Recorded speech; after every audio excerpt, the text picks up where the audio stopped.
Hello, my lovely ones. This is public service broadcasting at its finest. I've been talking with some of my writing clients about balance, and I always talk about balance with humans because it's such an important thing with horses, and I'm so good on the theory of balance. You should hear me. I mean, honestly, they should give me a TED talk. Anyway, what happens is I know all about it and then I forget to do it. So I've got this horse unbalanced. Now look at her. See, this for her, when I know she's on a loose rein and in a rope halter, but this for her is high. And she got very, very, very close to her threshold just a minute ago. So the three of us, hold on, let's turn around, have been out on an adventure. And we went out across the road. There's a big housing estate and it's got lots of kind of metal bridges. So we wanted to take all the young ones there and get them used to stuff, get them used to walking over scary bridges while great big trucks rolled by, get them used to random human beings, cyclists, lycra. Oh, look. So now, look at this. All that is a ladder and a wheelbarrow that wasn't there this morning. And it's, horrified. So if I got her really balanced, she'd walk past that without even looking. She came over the bridge brilliantly. I was very pleased with that. But then she started getting really worried. She got her head stuck in the air. She wasn't listening to me. We lost our connection. So in the end, I didn't want her to go over threshold. So I hopped off and I fixed her on the ground. And I always recommend this. When they get that worried, you can't fix them from the saddle.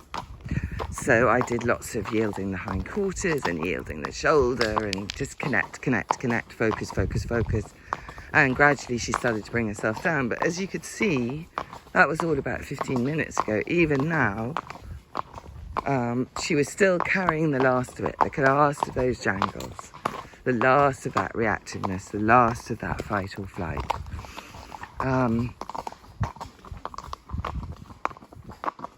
So I felt for about 5 minutes really stupid because I was boast about this incredible connection I have with this horse and the place of peace, and we connect on the atomic level, and suddenly she's out on a really very little housing estate. You know, we're not in the inner city here, and she's suddenly on the verge of not being able to cope.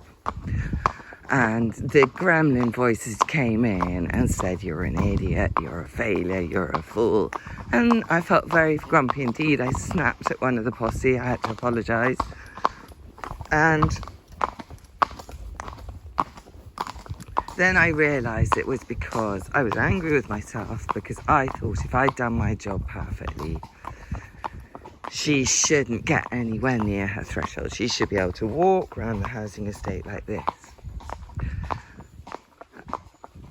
And the fact is I didn't do my job properly. But that's cool. Doesn't mean I'm a bad horse person. Doesn't mean I'm a fool. Doesn't mean I should, be banished to an island somewhere and only allowed to keep a hamster. It just means that I'm human and I got a little bit into the gap between the theory and the practice. My theory is so good. My practice was a bit lacking. So what we're going to do is we're going to go back and we're going to mix it up a bit. We're going to give her the coping skills. I've got her so entrenched in the place of peace. I've asked nothing of her. I've asked nothing of myself because this has turned into my solace, my consolation, my safe place in my world of work, which is very, very intense at the moment. And so if you get stuck inside the comfort zone, then you suddenly go out in the real world and you can't deal with it. And I realised today I would like to be able to go in the real world. I would like to be able to ride her down the Deeside Way to horseback. So we're going to just have a little bit of grit. And all that will mean with her will be just asking her slightly bigger questions, letting her get a little bit worried, just a little bit. Always got to keep it way under threshold, and then letting her bring herself down. And then she's got those coping skills, which I'd slightly stripped her of. And then we're balanced again. And this really is public service because it's from my mistakes that I think I can explain things best to you, that I can offer you my best lessons.